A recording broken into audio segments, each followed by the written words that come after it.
Hi guys, I'm Vasu. 2025 group 4ல கேட்ட ஒரு some பார்க்கலாம். இது வந்து ரேஷியோ ப்ராப்பர்ஷன் அதுல வரும் பெர்சன்டேஜ்லயும் வரும். பாத்தீங்கன்னா ஒரு வகுப்புல உள்ள மாணவிகளோட விகிதம் கொடுத்தாங்க. என்னன்னா 5:3 கொடுத்தாங்க. இல்ல தேர்ச்சி பெறவில்லைன்னு சொல்லிட்டு சில பெர்சன்டேஜ் கொடுத்தாங்க. மாணவர்கள் வந்து 16, மாணவிகள் வந்து 8% அப்படின்னு கொடுத்தாங்க.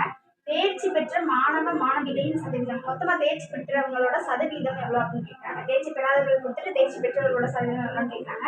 இப்போ இந்த ரேஷியோல இருக்கிறதால நம்மளுக்கு ஏதாவது ஒரு வேல்யூ எடுத்துக்கலாம். இப்போ 5க்கு வந்து 500 அதே எந்த மல்டிபிளிகேஷன்ல எடுக்கிறோமோ அதே தான் இதுக்கு எடுக்கணும். அப்போ இதுக்கு 300 எடுத்துக்கலாம். அப்போ 16% தேர்ச்சி பெறவில்லைன்னு சொல்லிட்டாங்க. அப்போ தேர்ச்சி பெற்றவர்கள் இருந்தால் போதும். இப்போ 500 வந்து 100%னா நம்மளுக்கு 16% எவ்வளவா இருக்கும் அப்படின்னு பார்த்தீங்கன்னா நம்மளுக்கு 16% 420 இருக்கும். இதை எப்படி கண்டுபிடிக்கிறதுனா 500ல 16% வரல, 100ல 16 போச்சுன்னா நம்மளுக்கு எவ்வளோ 84. அப்போ 500ல 84% எவ்வளோன்னு கண்டுபிடிச்சிங்கன்னா உங்களுக்கு 420 கிடைக்கும்.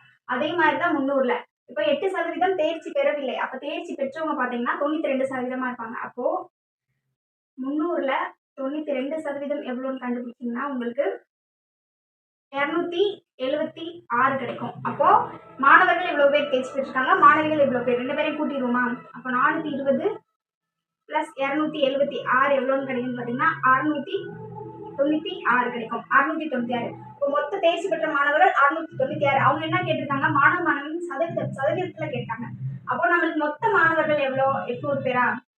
அதுல தேர்ச்சி பெற்றவர்கள் எவ்வளோ? 696. அப்போ 800 மாணவர்கள்ல 696% என்ன? சதவீதம் தான் தெரியும், 100ல மல்டிபிள் பண்ணுவோம். இப்போ நம்ம அதை அடிச்சு கொடுக்கலாமா? 2 0 2 0 கேன்சல் ஆயிரும். இதை 8 வெப்பாட்டில் அடிக்கலாமா?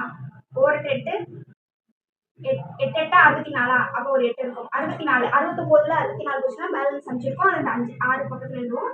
அப்போ 8 8 7 8 56. அப்போ 87.